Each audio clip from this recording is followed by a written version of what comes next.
Hey folks, welcome to this channel, where we dive deep into the fascinating chapters of history that shaped the world as we know it.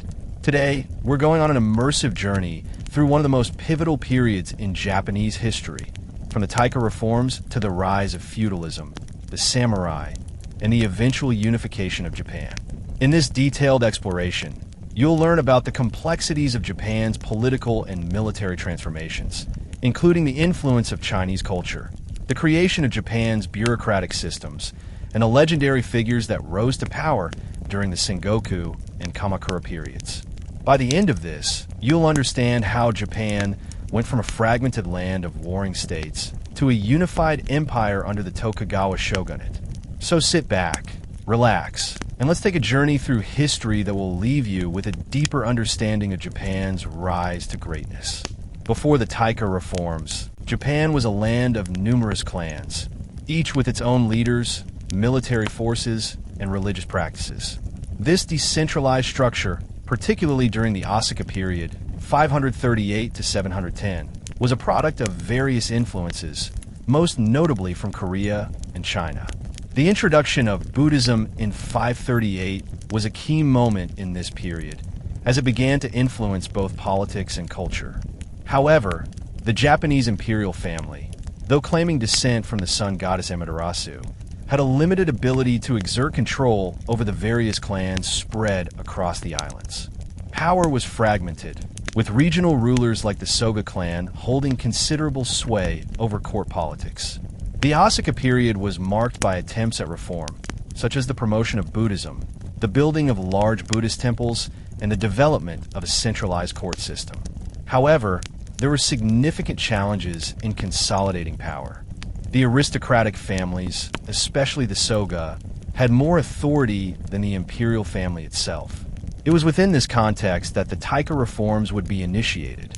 The reforms were seen as an attempt by Emperor Kitoku to bring about a new political order. One of the most critical influences on the Taika Reforms was the rise of the Tang dynasty in China.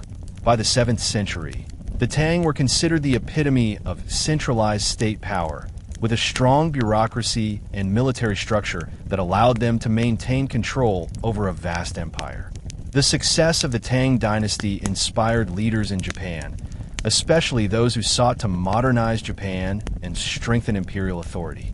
The Chinese legal and administrative system became a model for the Japanese court. The notion of a strong central government, along with a system of ranks and titles for court officials, was something the Japanese elite admired and sought to replicate. In fact, many elements of the Taika Reforms, including the introduction of a legal code, land redistribution, and the establishment of a national census, were directly inspired by Chinese practices. However, Japan would adapt these ideas to suit its own cultural and political context. The Taika Reforms began during the reign of Emperor Kitoku, r. 645 to 654. His reign followed a period of political instability, where the Soga clan had been the de facto rulers of Japan. Kitoku, however, sought to weaken the Soga clan's power and reassert imperial authority. His opportunity came in 645 when a coup, known as the Ishii Incident, led to the death of Soga no Irika, the Soga clan leader. This event marked a turning point in Japanese history, as it cleared the way for the emperor and his supporters to push through reforms. The Ishii Incident, in which a group of reform-minded courtiers, including Prince Nakanoi, later Emperor Tenji, assassinated Soga no Irika, was not just a political shift. It was a statement of intent. The new leadership, understanding that the power of the emperor had to be solidified and centralized, began crafting plans for reforms that would change the political landscape of Japan. These early reformers looked to China as their model, seeing the imperial system as the key to uniting the country under one ruler. The first key element of the Taika Reforms was the move toward a centralized government under imperial authority. A key feature of this reform was the establishment of a new administrative system that mirrored the Chinese model. This system was designed to be more efficient and to consolidate power in the hands of the emperor. As part of this, the Japanese court began to adopt a system of titles and ranks for officials, which mirrored the Chinese bureaucracy. The reforms also introduced a national census, which was crucial for taxation purposes. This allowed the imperial government to assess the population and gather resources in a more organized way. Furthermore, the land was to be redistributed so that it could be controlled by the emperor. This policy was intended to ensure that the imperial family would have direct control over the land and the people who worked it. It also aimed to break the power of regional clans by centralizing authority and ensuring that landowners answered directly to the imperial court. The next major component of the Taika Reforms was the establishment of the Ritsuryo system, which was a legal code that drew heavily from the Chinese Tang Code. This system provided a comprehensive framework for both administrative functions and criminal law. It also introduced a class structure, with officials ranked according to their duties. In principle, the Ritsuryo was designed to promote an orderly, hierarchical society, where everyone had a clear place and role. The Ritsuryo system was also a tool for reinforcing imperial control. By codifying laws and administrative functions, the reforms ensured that the emperor's authority was seen as absolute. The legal code also laid the foundation for future reforms in Japan, providing a model for governance that would persist through the Heian period, 794 to 1185. The legal code set standards for governance, taxation, and military service, and its implementation was crucial to the development of a strong, centralized Japanese state. The Taika Reforms had a significant cultural impact, as they led to the adoption of Chinese political and cultural practices. The Japanese court began to emulate Chinese art, literature, and philosophy. The influence of Confucianism became more pronounced in Japanese political thinking, especially regarding the role of the emperor and the importance of filial piety. Buddhism also continued to grow in influence, but now it was deeply intertwined with state ideology, as the courts sought to use Buddhism to legitimize the imperial family's rule. The introduction of Chinese-style architecture and urban planning also had a lasting effect. The city of Hideyoshi, modern-day Nara, which became the capital during the Nara period, 710 to 794, was designed based on the Tang capital of Chang'an. This city planning model, which emphasized centrality and order, was part of the broader effort to modernize Japan's political and cultural landscape. As a result of the Taika Reforms, Japan saw a cultural renaissance, with many scholars and artists traveling to China to learn new techniques and ideas, which would later contribute to the flowering of Japanese culture in the Heian period.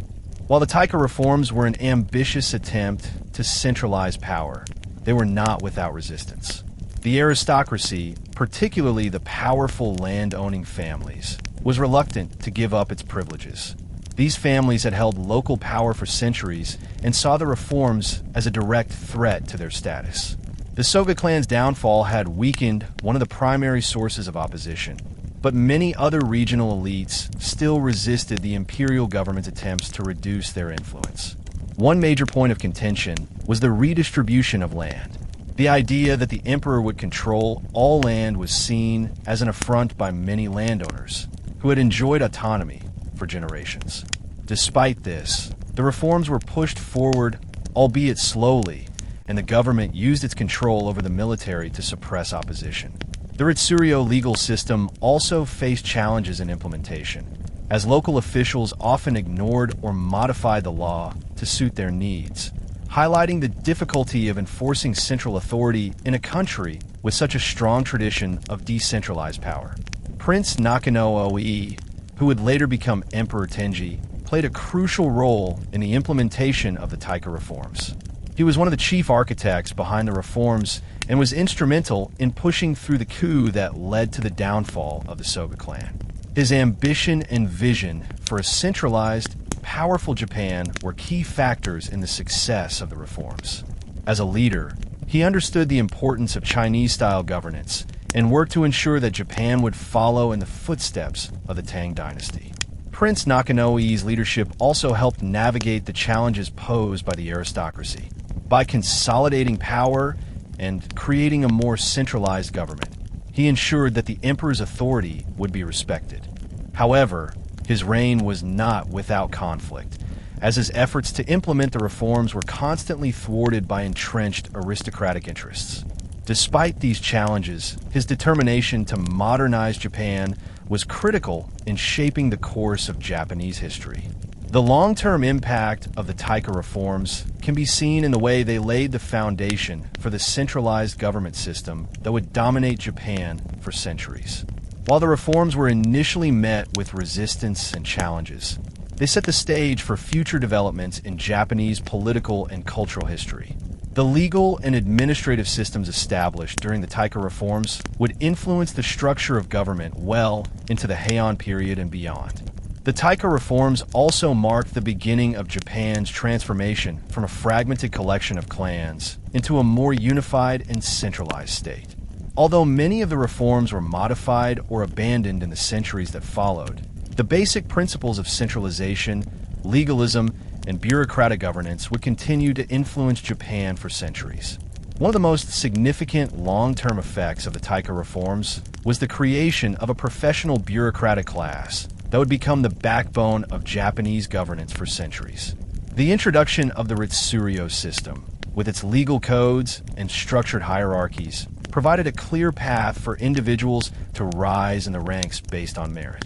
This new bureaucracy was not inherited through family ties or clan loyalties, as had been the case with the previous aristocratic system, but rather based on the skills and achievements of individuals within the state apparatus. As a result, a new class of educated and capable administrators emerged. These bureaucrats were trained in Chinese legal codes, Confucian principles, and Chinese-style governance. The bureaucracy began to dominate the political landscape of Japan, with officials appointed based on their knowledge of law, governance, and military service. Over time, this bureaucratic class grew in power, and the aristocratic families that once dominated the political stage found themselves increasingly sidelined. The shift from a clan-based political system to one based on a professional bureaucracy marked a major transformation in Japan's political structure. A key feature of the Taika Reforms was the redistribution of land, which was meant to ensure the emperor's control over all of Japan's territory. Under the new system, the emperor, as the ultimate landowner, would grant land to individuals who would then be responsible for paying taxes and maintaining control over that land. This system of land allocation was designed to break the power of regional lords and ensure that loyalty to the imperial throne was maintained through economic means. However, the redistribution of land was not without its challenges. Many local officials and landowners were resistant to the idea of losing their land or being forced to relinquish control over their holdings to the emperor. Furthermore, the tax system, based on land ownership, was difficult to implement effectively. Many local officials either ignored the system or manipulated it for their benefit. Despite these challenges, the land reforms did have some lasting impacts on the structure of Japanese society. The shift in land ownership also led to the growth of a class of farmers who were tied to the land, making it harder for them to move or revolt, thus increasing the control the state had over the population. The Taika Reforms, by establishing a bureaucratic system and redistributing land, also opened up opportunities for social mobility.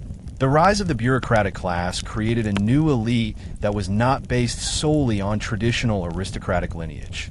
For the first time in Japan's history, people from commoner backgrounds could rise to prominence in the imperial court, provided they had the right education and skills. This social mobility, though limited, helped foster a sense of meritocracy, where individuals could be rewarded for their talents and contributions to the state. The creation of a professional bureaucracy also resulted in a new class of intellectuals and scholars who were trained in Chinese classics and Confucianism. This group played an important role in shaping the cultural and philosophical landscape of Japan. The adoption of Chinese ideas and practices, especially those associated with Confucianism, further solidified the emperor's role as a central figure in Japanese society. Buddhism had already made its mark on Japan by the time the Taika Reforms were enacted, but during the reform period, it became a crucial element in strengthening the legitimacy of the imperial state. The Japanese court, in its efforts to centralize power, began to use Buddhism as a means of reinforcing imperial authority. The emperor was seen not only as a political ruler, but also as a religious figure who had a special relationship with the Buddhist pantheon. This symbiotic relationship between the state and Buddhism was formalized during the reign of Emperor Tenji and his successor, Emperor Temmu, who further integrated Buddhist rituals into the state apparatus. Temples were constructed, and Buddhist priests were given influential roles within the court.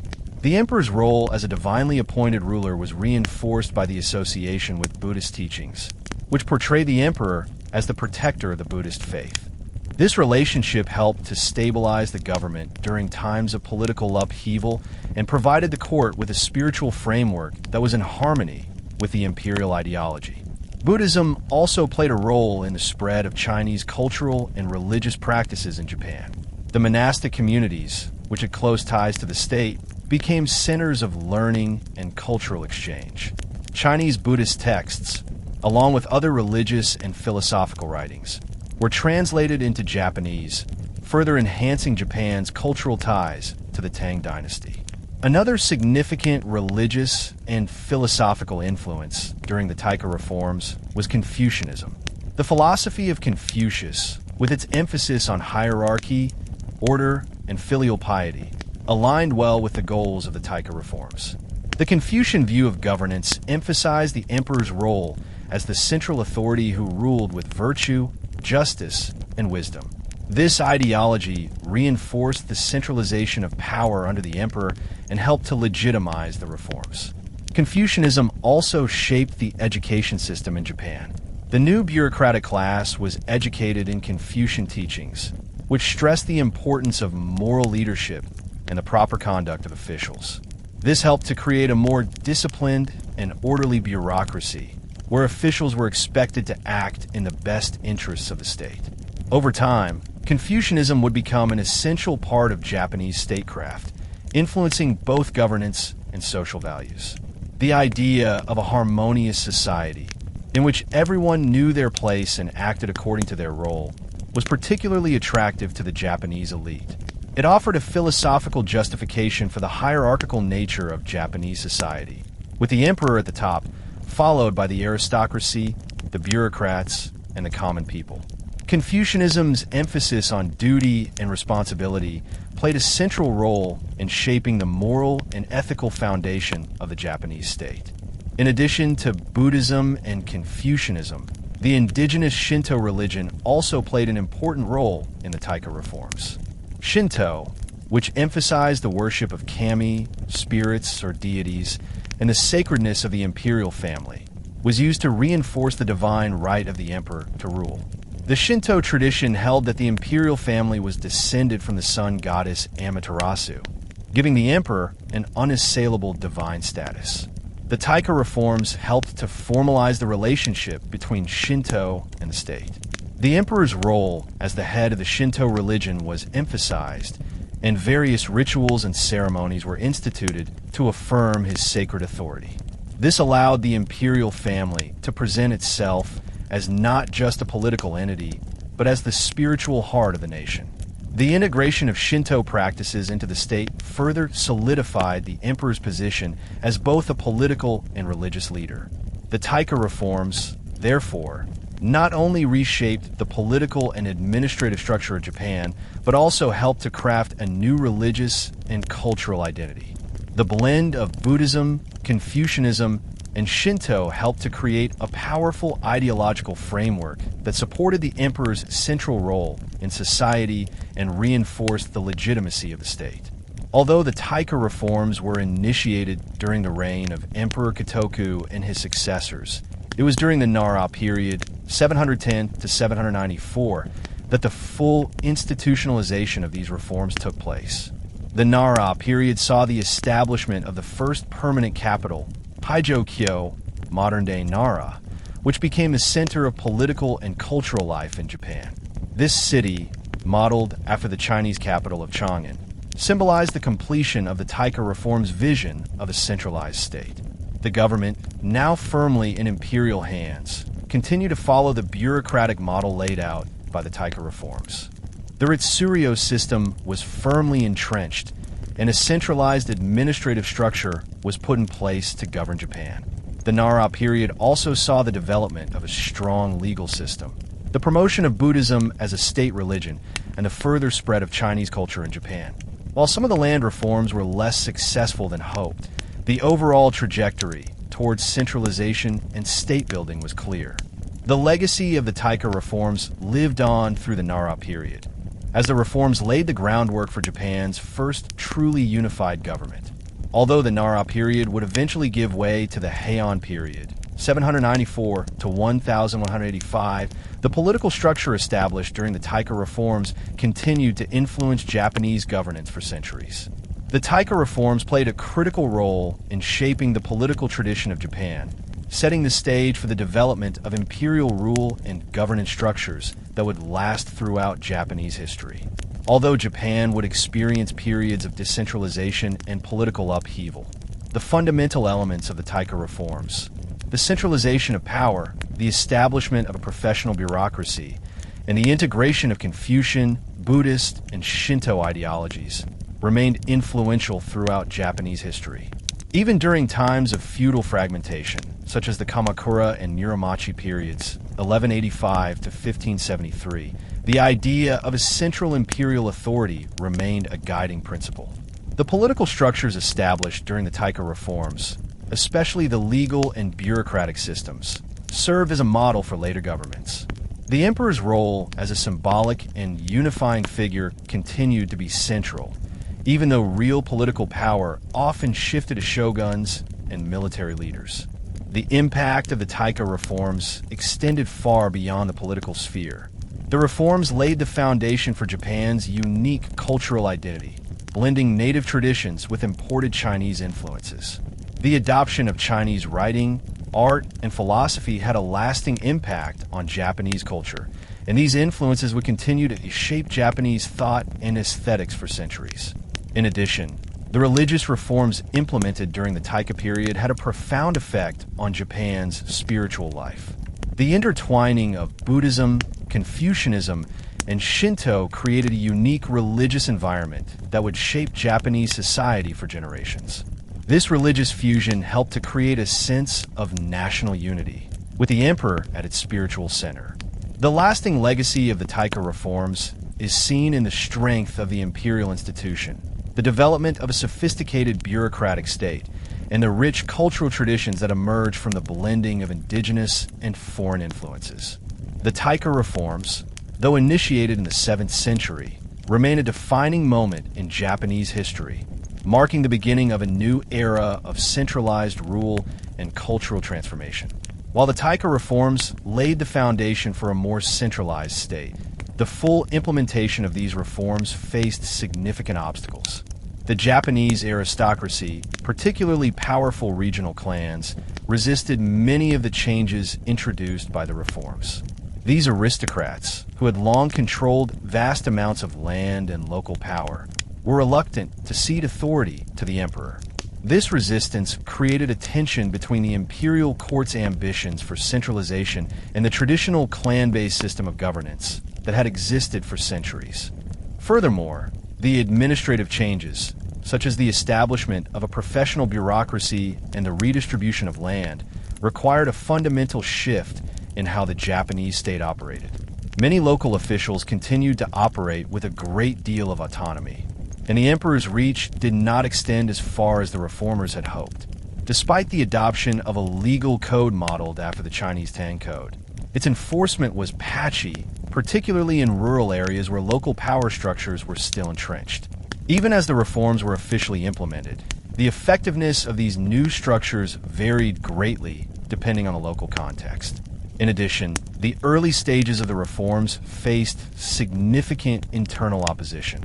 A significant number of court officials and regional elites were slow to accept the changes, particularly when it came to taxation and the redistribution of land. The land reforms, which sought to centralize control over agricultural production, were particularly unpopular. Many landowners and influential families had previously enjoyed autonomy and were resistant to the idea of their land being placed under direct imperial control. Even as new laws were established, local elites continued to undermine the reforms whenever they could, leading to a gradual erosion of their intended impact. The initial steps of the Taika reforms were spurred by the assassination of the powerful Soga clan leader, Soga no Irika, during the Ishii incident in 645. The Soga clan had long controlled Japan's political apparatus, and Soga no Irika had assumed leadership following the death of his father, Soga no Amako. Under the Soga clan's rule, the imperial family had been relegated to a largely ceremonial role, with the Soga clan holding significant power behind the scenes. Their grip on the court, however, came into question when Irika attempted to seize more direct control over the imperial throne, which alarmed both the court officials and rival clans. The coup, led by a group of reform-minded court officials, including Prince Nakano, who would later become Emperor Tenji, sought to end the Soga clan's domination. On the night of the coup, Soga no Irika was assassinated, and his supporters were quickly ousted from power. The assassination of Soga no Irika marked a critical turning point in Japanese history, symbolizing the end of the Soga clan's influence and the beginning of a new era of imperial authority. Following the Ishii incident, the imperial court, under the leadership of Prince Nakano Oi, embarked on a series of reforms aimed at centralizing power and reducing the influence of regional clans. These reforms included the creation of a new legal and administrative system modeled after the Chinese Tang dynasty, as well as efforts to redistribute land to centralize control under the emperor. However, the fall of the Soga clan did not immediately result in a smooth consolidation of power. The new leadership faced resistance from rival factions within the court, as well as from powerful clans that had long held sway over regional affairs. Following the assassination of Soga no Irika, Prince Nakano Oi succeeded in consolidating power and became Emperor Tenji, R. 661 to 671. His reign marked a critical period in the ongoing implementation of the Taika reforms. Emperor Tenji's efforts to centralize power faced continuous challenges, particularly from the entrenched regional aristocracies. Despite the removal of the Soga clan from the political scene, other factions within the court continued to vie for influence. Emperor Tenji's reign was characterized by a balancing act between pushing forward the reforms and dealing with internal court politics, which remained fragmented. Emperor Tenji worked to strengthen the emperor's role as the central authority in Japan, advocating for reforms that would ensure that the court had greater control over local officials and land. His government attempted to implement systems that would allow for better control over the collection of taxes and the management of land, but faced opposition from land-owning elites who resisted the reduction of their traditional privileges. Tenji also worked to enhance the emperor's religious authority by aligning more closely with Buddhism, which was seen as a means of legitimizing imperial power. However, the reforms did not always go as planned.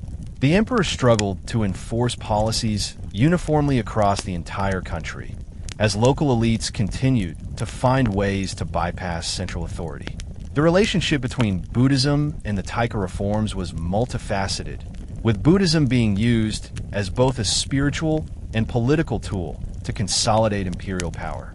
Prior to the Taika reforms, Buddhism had already been introduced to Japan, and the imperial family had become patronizers of the religion.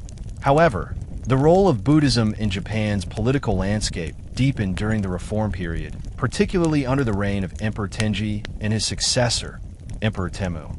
The Taika reforms sought to harness the power of Buddhism to further strengthen the authority of the emperor. This was achieved by promoting the emperor as the protector of Buddhism and incorporating Buddhist rituals into court life.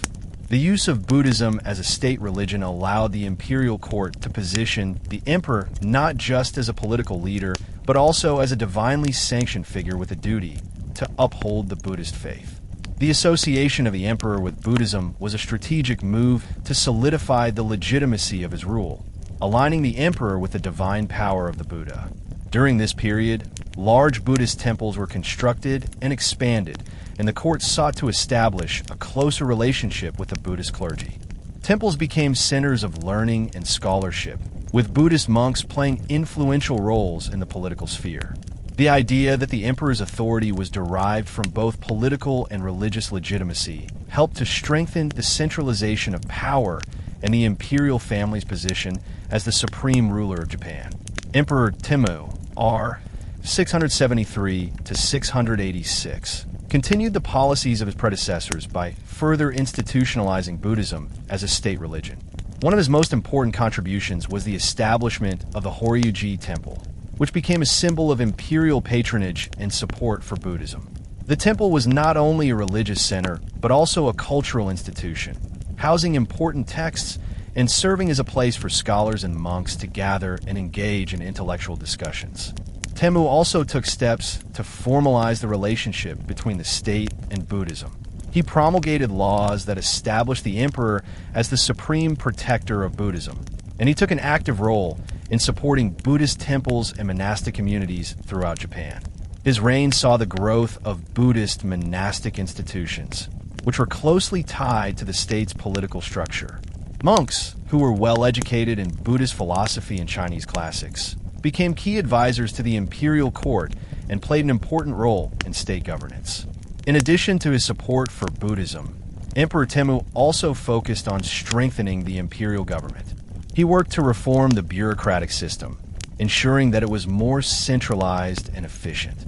He also promoted the use of Confucian ideas of governance, which aligned with the goals of the Taika Reforms to create a more organized and meritocratic state. Temmu's reign marked the continuation of efforts to institutionalize the centralization of power and make the emperor's authority more enduring and legitimate. The role of Buddhism in the Taika Reforms was not merely symbolic. It had tangible effects on the political and cultural landscape of Japan. The reforms helped to establish a lasting connection between the imperial family and Buddhist institutions, which would remain influential throughout Japanese history. Buddhism became deeply embedded in Japan's political culture, with the emperor being seen as the spiritual and political leader of the nation. The introduction of Buddhist monastic institutions also contributed to the growth of intellectual life in Japan.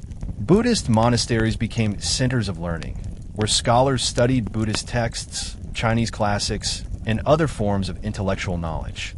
This intellectual culture would later influence Japanese art, literature, and philosophy, making Buddhism an important part of Japan's cultural heritage.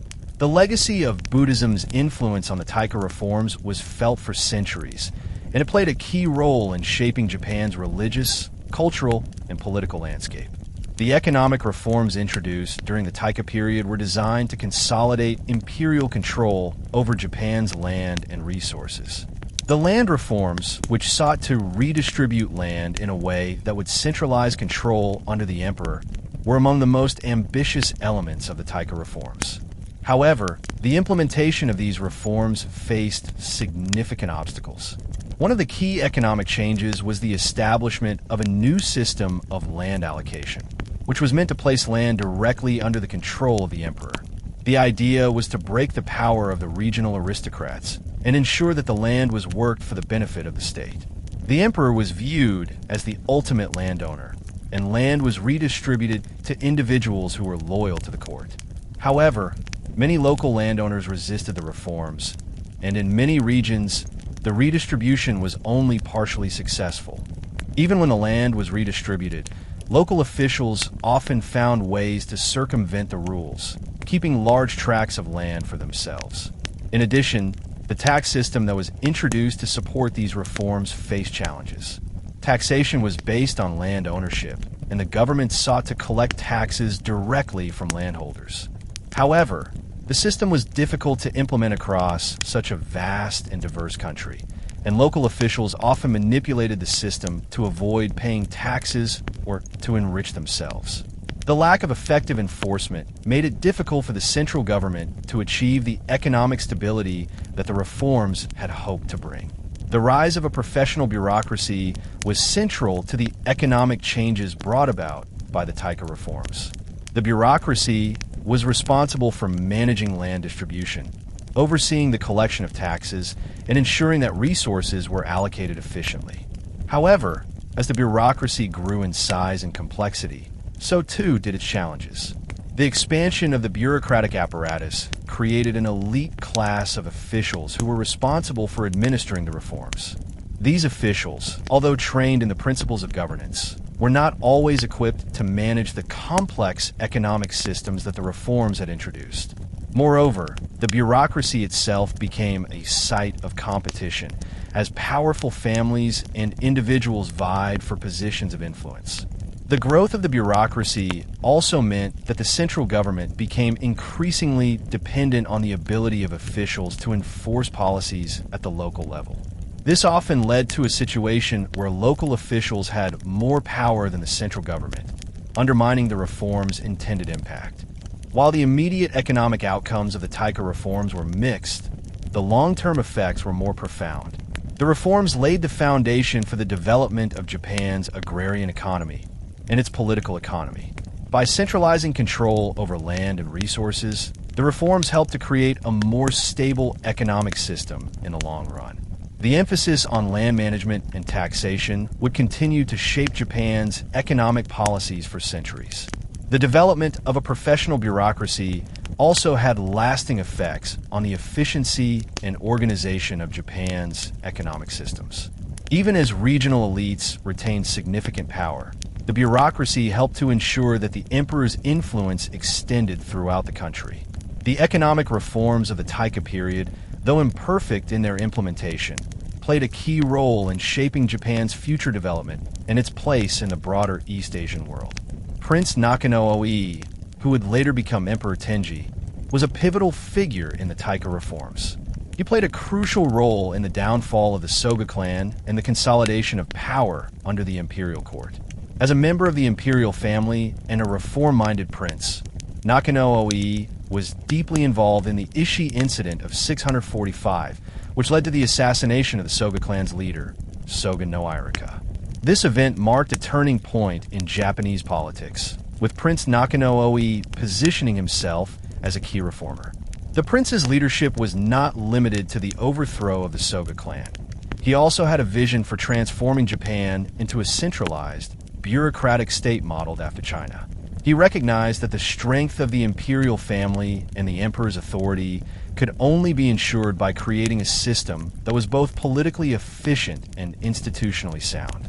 In the years following the coup, Nakano-Oi worked to implement a series of reforms that sought to break the power of regional clans and strengthen the central authority of the emperor.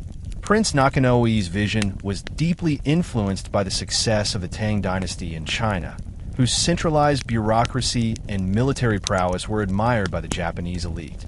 Nakano-Oi believed that Japan's political system needed to be restructured in a way that ensured the emperor would be the supreme ruler, supported by a professional bureaucracy. His long-term goal was to create a state that could withstand both internal resistance and external threats. Prince Nakano-Oi's efforts in implementing the Taika reforms were instrumental in shaping Japan's political structure. His role in establishing the Ritsuryo system, the legal and administrative framework that modeled itself after the Chinese Tang Code, was key to the centralization of power. The Ritsuryo system introduced standardized laws, taxes, and government offices that sought to control both the population and the land. Nakano-Oi's commitment to this system was reflected in the reforms that were pushed through during his leadership, including land redistribution and the creation of a bureaucratic class. Despite facing considerable resistance from local elites, Nakano-Oi continued to advocate for the centralization of power under the emperor. He recognized that the central government needed to maintain control over resources, especially land, to ensure the survival of the imperial family. His approach to governance was pragmatic. While he saw the reforms as essential, he also understood the necessity of balancing the interests of various factions within the court. This balancing act allowed him to maintain political support while advancing the goals of the Taika reforms. Prince Nakano-Oi's political acumen and commitment to centralization were tested throughout his reign.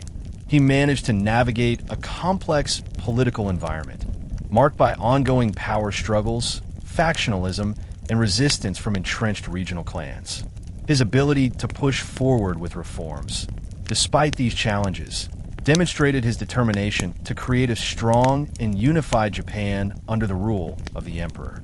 The legacy of Prince Nakano-Oi, later Emperor Tenji, is deeply intertwined with the success of the Taika Reforms.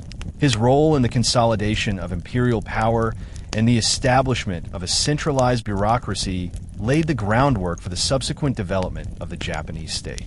Though many of the reforms introduced during his reign would be modified or abandoned in later periods, the basic principles of centralized governance and bureaucratic rule would continue to influence Japan's political structure. Under Emperor Tenji's reign, the groundwork for future imperial power was laid, and the importance of a professional, merit-based bureaucracy became more apparent. His efforts to centralize the government and reduce the influence of powerful regional clans set the stage for the development of the Nara period, 710 to 794, which saw the further consolidation of power and the establishment of Japan's first permanent capital at Hideyoshi, modern-day Nara.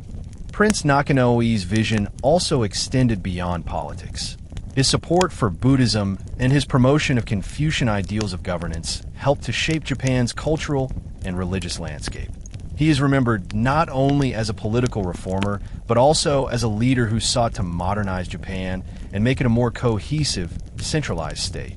His legacy as a key architect of the Taika Reforms continues to be honored in Japan's historical narrative. One of the significant influences on the Taika Reforms was Confucianism, a philosophical and political system that emphasized the importance of moral leadership, social harmony, and hierarchical relationships. Confucian ideas had long been influential in China, where they shaped the governance of the Tang dynasty, the model for the Japanese reforms. The integration of Confucianism into the Taika Reforms was critical in shaping the political philosophy of the Japanese state. At the heart of Confucian thought is the belief that the emperor, as the head of state, should rule with virtue and moral integrity. This view of leadership was aligned with the Taika Reforms' goal of consolidating power under a central, authoritative figure. By adopting Confucian principles, Japan sought to create a government where the emperor's authority was not only political, but also moral. The emperor was seen as the guarantor of peace and order in society, and his rule was justified by his adherence to Confucian virtues. Confucianism also influenced the structure of the Japanese bureaucracy. The Confucian emphasis on merit-based appointments helped to shape the rise of a professional bureaucracy that would serve the state. Confucian teachings stressed the importance of education, with scholars being encouraged to serve the state in administrative positions. The value placed on education and the moral duties of officials ensured that the Taika Reforms were not just a political restructuring, but also a cultural transformation. The Taika Reforms sought to establish the emperor as the supreme ruler of Japan, with his authority not only political, but also moral and spiritual. Confucianism provided a philosophical foundation for this vision of the emperor's role. In Confucian thought, the emperor was not simply a ruler by birthright, but a ruler who had the moral responsibility to govern justly and benevolently. The emperor's legitimacy was based on his ability to fulfill this role and maintain social harmony. Confucianism also placed great importance on filial piety, the duty of children to respect and care for their parents. In the context of the Taika Reforms, this concept was extended to the relationship between the emperor and his subjects. The emperor, as the father of a nation, was expected to act in the best interests of his people, ensuring that they lived in harmony and prosperity. This Confucian ideal was closely aligned with the reform's goal of creating a more centralized and harmonious society, with the emperor as the central figure around whom all other relationships revolved. Through Confucianism, the Taika Reforms emphasized the importance of ethical governance. Officials were expected to be virtuous and serve the state selflessly. The merit-based bureaucracy that emerged from the reforms was influenced by Confucian ideals, with individuals being appointed to positions based on their moral integrity and ability to govern effectively. Confucianism, thus, helped to establish the moral framework within which the Taika Reforms operated, influencing both the political structure and the ethical conduct of the ruling elite. While Confucianism was not the only philosophical system to shape Japan during the Taika Reforms, its influence was profound and long-lasting. The Confucian ideals of governance ethics and social harmony became deeply embedded in Japan's political and cultural identity. Even as Japan moved through different political eras, including the feudal era, Confucianism continued to play an important role in shaping the structure of government and the behavior of officials. The Confucian focus on hierarchy and the moral duty of rulers would remain a key part of Japan's political philosophy throughout the Nara and Heian periods. The emphasis on education, particularly in the training of bureaucrats, continued to shape the administrative class in Japan, and the notion of the emperor as a moral leader remained central to the imperial family's role in society. In the centuries following the Taika Reforms, Confucianism continued to influence Japan's political thought, even during periods of political decentralization. The legacy of Confucianism can be seen in the governance of the Tokugawa Shogunate, 1603 to 1868, which adopted many Confucian principles in its administration. Confucianism's influence on the Taika Reforms, therefore, laid the foundation for a political and ethical tradition that would persist throughout Japan's history.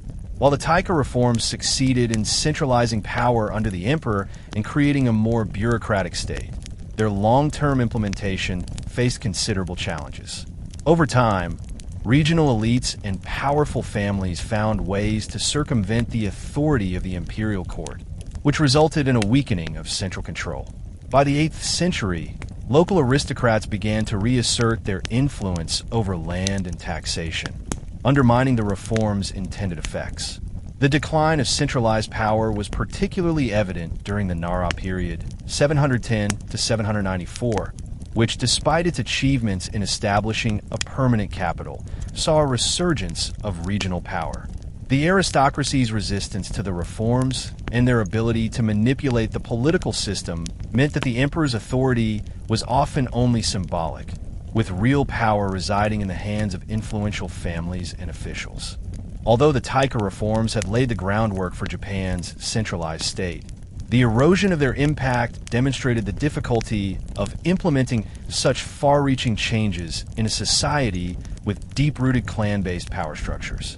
The gradual decline of the reforms highlighted the challenges of consolidating power in a nation as diverse and fragmented as Japan. Despite their decline, the Taika Reforms left a lasting legacy on Japan's political and cultural landscape. The reforms were the first serious attempt to centralize power under the emperor and create a system of government that was modeled after the successful Tang dynasty of China. The Ritsuryo system, which organized the bureaucracy and established a centralized legal code, remained an important foundation for later periods of Japanese governance. The Taika Reforms also marked the beginning of Japan's long engagement with Chinese culture and governance. The adoption of Confucianism, Buddhism, and Chinese-style bureaucracy became key elements of Japan's political and cultural identity. Even as the political system evolved and shifted over the centuries, these influences continued to shape Japan's development, particularly during the Nara and Heian periods. In conclusion, while the Taika Reforms may not have achieved all their goals in terms of centralization and political consolidation, their impact on Japan's history was profound. The reforms marked the beginning of Japan's transformation from a collection of decentralized clans to a more unified, centralized state, and their legacy can be seen in the political, cultural, and religious structures that emerged in the centuries that followed. The Nara period marks a critical point in Japan's history, as it followed the Taika Reforms and represented the realization of the reforms' vision in many respects. One of the most significant outcomes of the Taika Reforms was the establishment of Hideyoshi, modern-day Nara, as the first permanent capital of Japan in 710. This move solidified the notion of a centralized state with an imperial court at the heart of the political and administrative system. The decision to create a permanent capital was directly influenced by the model of Chinese cities, particularly Chang'an under the Tang dynasty, which was known for its vast bureaucratic structure, organized urban planning, and centralized administration. The construction of Hideyoshi represented not just a political move, but also a cultural and ideological shift. It symbolized the strength of imperial power and the emperor's role as the central figure in Japan's political, social, and religious life. The city was meticulously planned, with a grid layout designed to reflect Chinese city planning principles, emphasizing order, control, and hierarchy. This was consistent with the larger objectives of the Taika Reforms to centralize governance, ensuring that the emperor would not only be the political, but also the symbolic center of Japan. The establishment of Hideyoshi also marked the official beginning of the Nara period, a time when the imperial court sought to consolidate the bureaucratic reforms of the Taika period and institutionalize them into the fabric of Japanese governance. This period saw the final development and codification of the Ritsuryo system, a legal code that regulated everything from land taxation to the roles and duties of officials. The influence of China, particularly the Tang dynasty, remained strong throughout the Nara period, as Japan sought to emulate the success of its neighbor in governance and cultural achievements. With the creation of Hideyoshi as the capital and the consolidation of the emperor's power, the Nara period represented the institutionalization of the reforms initiated by the Taika Reforms. Centralized governance became a priority, with the imperial court focusing on creating a well-organized bureaucracy that could effectively manage the newly centralized system of administration. The Ritsuryo system, which had been laid out during the Taika period, was further refined during the Nara period. This system was designed to create a strong, professional bureaucracy where officials were appointed based on merit and their knowledge of the legal and administrative codes. Officials in the Nara period were given specific roles within the government, and their duties were regulated by strict legal codes, which dictated the day-to-day operations of the state. These bureaucratic structures were designed to mirror the centralized power of China's Tang dynasty, which had developed a complex and efficient system of government. In practice, the Ritsuryo system allowed the imperial court to exert considerable control over land and taxes, which were critical to maintaining a strong central government. The new system also sought to standardize taxation, land ownership, and even the legal rights of the citizens. It aimed to reduce the influence of powerful regional families, which had traditionally dominated local governance. While the Ritsuryo system laid the foundation for effective governance, the reality of enforcing these systems across the entire country was much more complex. Local officials, often more powerful than the imperial court in their regions, sometimes ignored the central government's authority or manipulated the system for their own benefit. The expansion of the bureaucracy under the Ritsuryo system also contributed to the growth of the elite class of scholars and bureaucrats. These individuals were crucial to the development of the state and to the continuing centralization of power. The rise of a professional bureaucracy, which was in many ways modeled on the Chinese system, provided a foundation for the development of a more complex and formalized government. However, this bureaucratic system was not without its challenges. Local elites continued to resist centralization, and as Japan's bureaucracy expanded, so too did the power struggles within the court. The Nara period was not only marked by political and bureaucratic centralization, but also by a growing integration of Buddhism into the state apparatus. During this time, Buddhism became a powerful tool for the imperial family, used both for political legitimacy and as a mechanism for social and spiritual unity. The emperor was increasingly seen as the protector of Buddhism, and the state provided substantial patronage for Buddhist institutions, allowing them to flourish. Buddhism's influence on the Nara period was deeply connected to the role it played in reinforcing the centralization of power. The imperial family viewed Buddhism as a way to solidify their divine right to rule, using religious patronage to strengthen their authority.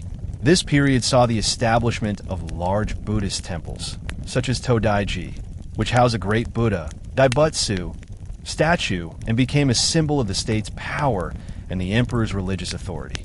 Buddhism's integration into the state during the Nara period helped to create a powerful religious and political ideology that supported the emperor's rule.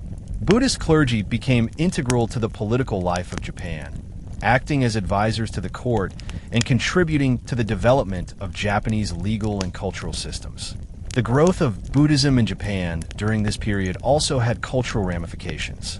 Buddhist monastic institutions became centers of learning and culture, producing influential texts and teachings that shaped Japanese society. While Buddhism's influence grew, it also became a source of tension within the court. As Buddhism continued to expand in both political and social influence, it sometimes led to conflicts with the indigenous Shinto religion. The state's patronage of Buddhism created a divide between those who supported the new religion and those who adhered to traditional Shinto practices. Despite these tensions, the integration of Buddhism into the state continued throughout the Nara period, establishing the religious framework that would dominate Japanese society for centuries. Despite the successes of the Taika Reforms and the institutionalization of the Ritsuryo system, the Nara period faced significant challenges related to the resistance of local elites. The central government, based in Hideyoshi, struggled to exert control over the powerful regional families who still maintained considerable influence in their local territories. These aristocrats were often more powerful than imperial officials in the provinces, making it difficult for the central government to enforce its will. One of the central goals of the Taika Reforms was to break the power of regional clans and create a more centralized system. However, local elites found ways to bypass the imperial government's control over land and taxes. Many local leaders maintained their autonomy by leveraging their military or economic power. Even though the Ritsuryo system introduced a more formalized structure for governance, the lack of effective enforcement mechanisms meant that local leaders often retained a significant amount of control. This decentralized power structure was exacerbated by the continuing dominance of the aristocratic families within the imperial court. As the Nara period progressed, the imperial court became increasingly divided along factional lines, with various aristocratic families competing for influence and power. These factions often prioritized their own interests over those of the central government, further hindering the effectiveness of the reforms. The land reforms that were central to the Taika Reforms sought to centralize control over land in the hands of the emperor, but their long-term success was limited by various factors. While the Ritsuryo system sought to standardize land ownership and taxation, it faced significant resistance from local elites and was difficult to implement across Japan's diverse regions. The central government's ability to regulate land and collect taxes was hampered by the power of local officials, who often ignored or manipulated the system to retain their control over land. Additionally, the economic strain caused by the land reforms became apparent during the Nara period. The effort to redistribute land and impose taxes on landholders led to tensions between the central government and local farmers. Many farmers struggled to meet the demands of the state, and some resorted to evasion or rebellion. The economic pressures faced by the peasantry also resulted in a decline in agricultural productivity, which, in turn, affected the overall economy. The central government's inability to effectively manage land and taxation, combined with resistance from local elites, ultimately limited the success of the land reforms. As the Nara period progressed, the emperor's authority over land continued to weaken, and the decentralization of power that had plagued Japan during the Taika period persisted. By the end of the Nara period, the centralization efforts of the Taika Reforms had begun to unravel. The lack of effective governance and the resistance from regional elites made it increasingly difficult to maintain control over the empire. One of the key factors in the decline of the Taika Reforms was the rise of the Fujiwara clan, which gradually gained influence over the imperial court. The Fujiwara clan, initially a powerful family within the court, began to solidify its control by intermarrying with the imperial family. By doing so, the Fujiwara clan effectively gained power over the imperial throne. They were able to influence the appointment of emperors and maintain their position of power through political marriages and strategic alliances. This shift in power marked the beginning of the Heian period, 794 to 1185, a time when the Fujiwara clan would dominate the political landscape. Despite the decline of the Taika Reforms and the challenges faced by the central government, the legacy of the reforms lived on. The idea of a centralized state with an emperor at the helm remained a powerful ideal, even as political power shifted to the aristocracy. The influence of the Taika Reforms also continued to shape Japanese governance. particularly in the development of Japan's legal system and bureaucratic structure. Though the Taika reforms faced significant resistance and ultimately declined during the Nara period, their lasting legacy was in the creation of a more centralized state. The idea of a strong, centralized government under the emperor remained an important feature of Japanese political philosophy throughout history. The reforms focus on creating a professional bureaucracy based on merit rather than family ties, became a model for future governance in Japan. The creation of a formalized legal code, the Ritsuryo system, also had a lasting impact on Japanese law. Although the system was not universally implemented, it established a legal framework that continued to influence Japan's administrative structure for centuries. Even during the feudal era, when political power shifted to the samurai class, the legal and bureaucratic principles of the Taika reforms persisted, providing a foundation for later systems of government. The centralization of power, although initially weakened in the Nara period, would continue to shape Japan's political system in future centuries. The imperial family, despite losing much of its political power to military leaders and aristocrats, remained a symbol of unity and authority in Japan. The Taika reforms, therefore, laid the groundwork for a political system that balanced central authority with the realities of regional power dynamics. The Taika reforms also left a significant cultural legacy, particularly through their emphasis on the adoption of Chinese ideas, art, and architecture. During the Nara period, Japan sought to emulate China's Tang dynasty not only in political organization, but also in cultural production. The creation of the permanent capital of Hideyoshi, modeled after the Tang capital of Chang'an, was a direct reflection of the desire to integrate Chinese influences into Japan's urban planning, aesthetics, and culture. Chinese writing systems, particularly kanji, were adopted during the Taika period and became a cornerstone of Japanese literature, philosophy, and governance.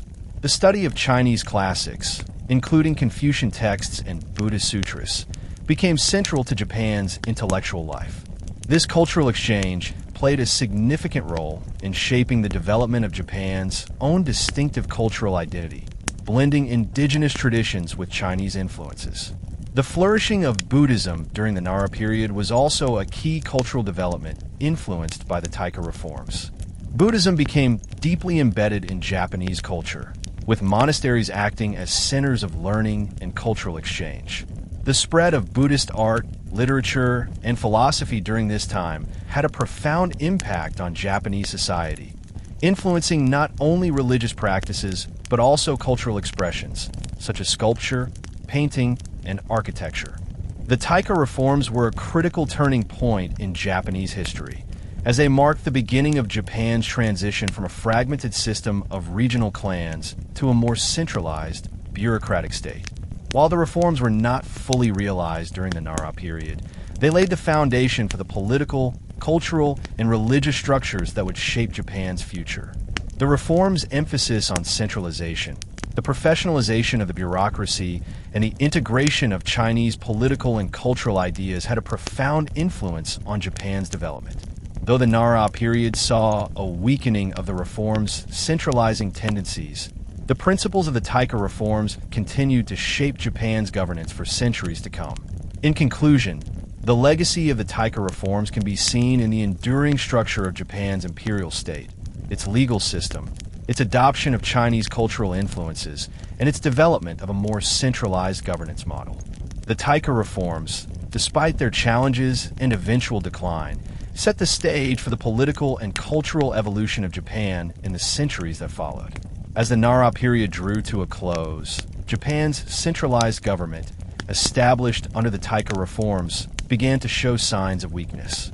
Despite the structural and administrative reforms of the Taika period, many of the original goals of centralization faced challenges that led to their eventual decline. One of the most significant factors in this decline was the rise of powerful aristocratic families who wielded considerable influence over the imperial court. These families, most notably the Fujiwara clan, began to solidify their control over the imperial family by marrying into the imperial line. This political maneuver allowed the Fujiwara family to dominate the imperial court, making them the de facto rulers of Japan. The decentralization of power, coupled with the rise of the Fujiwara clan, began to erode the imperial family's authority.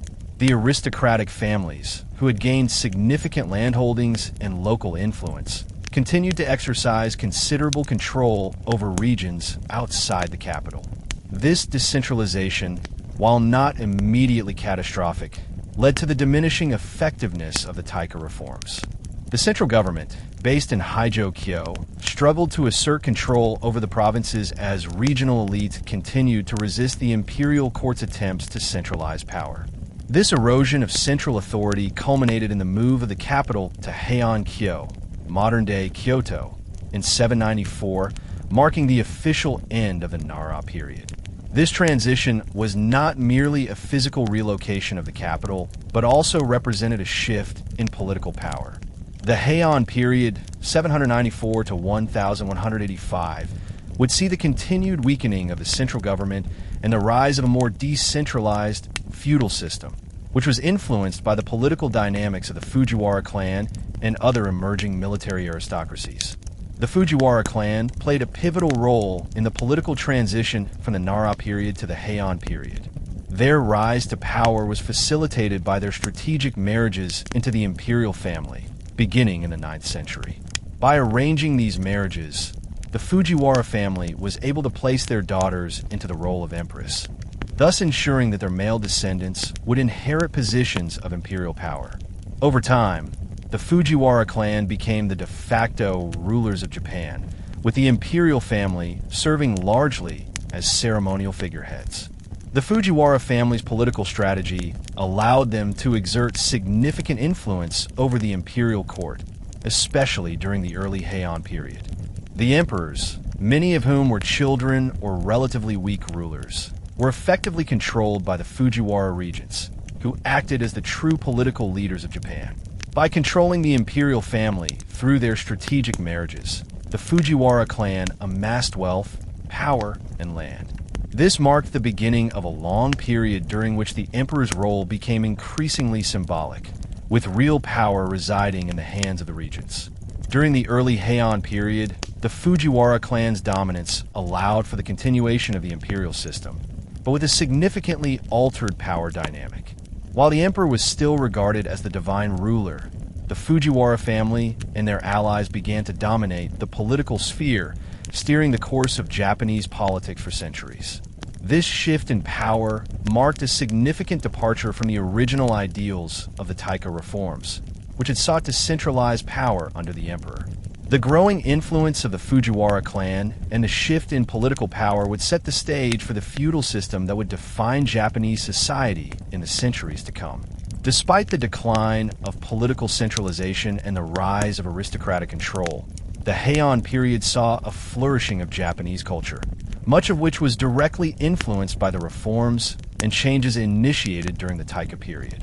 The period was characterized by the development of a distinctive Japanese culture that blended native Shinto traditions with the significant Chinese influences that had been absorbed during the Taika Reforms. One of the most significant aspects of this cultural flourishing was the development of Japanese literature. The Heian period saw the creation of some of Japan's most important literary works, including the Tale of Genji by Murasaki Shikibu and the Kojiki, a collection of ancient Japanese myths and historical accounts. The rise of a distinctively Japanese literature marked a departure from earlier Chinese-influenced works, as Japanese writers began to create works that reflected the nation's own history, culture, and values. In addition to literature, the Heian period also saw the rise of unique forms of art, music, and architecture. The imperial court became a center of cultural production, with the aristocracy patronizing artists, musicians, and craftsmen. The aesthetic ideals of the period were heavily influenced by Chinese and Buddhist traditions, but they were adapted to create a style that was distinctly Japanese. The construction of Shinto shrines and Buddhist temples in the Heian period reflected the growing importance of these religious traditions in Japanese society, while also incorporating Chinese architectural styles. The flourishing of culture during the Heian period can be seen as a direct result of the political stability provided by the imperial system, despite the erosion of central power. The Taika reforms had set the stage for the creation of a professional bureaucratic system. And while this system may have declined in influence, it nonetheless facilitated the stability that allowed the cultural renaissance of the Heian period to occur.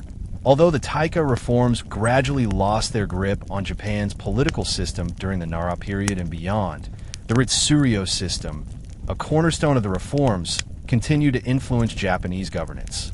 The Ritsuryo system had established a legal and administrative framework that aimed to centralize control and regulate the land and tax systems. While the effectiveness of this system weakened over time due to resistance from local elites, it remained a foundational element of Japanese governance, particularly in the early Heian period. The Ritsuryo system provided the structure for a legal code that continued to inform Japan's governance throughout the medieval period. The Nihon Shoki, Chronicles of Japan, which had been compiled during the Nara period, continued to serve as a key historical and legal reference throughout the Heian period and beyond. The Ritsuryo system's emphasis on the hierarchical organization of society, with the emperor at the top, continued to shape Japan's political structure even as the actual power of the emperor declined. The bureaucratic structure that emerged from the Ritsuryo system continued to play an important role in Japanese governance during the Heian period. While the emperor's direct influence waned, the system of officials, ranks, and duties established during the Taika reforms still functioned to some extent. Over time, the central government became increasingly dependent on these bureaucratic officials to maintain control over the provinces and manage the administration of the state. The Taika reforms had significantly influenced the integration of Buddhism and Shinto into the fabric of Japanese political thought. As the influence of the imperial family grew weaker during the Heian period, these religious traditions continued to play a critical role in shaping Japan's political and cultural identity. Shinto, with its focus on the divine ancestry of the imperial family, provided the spiritual foundation for the emperor's claim to power. The emperor was seen as a direct descendant of the sun goddess Amaterasu, and Shinto rituals were central to the legitimacy of the imperial family.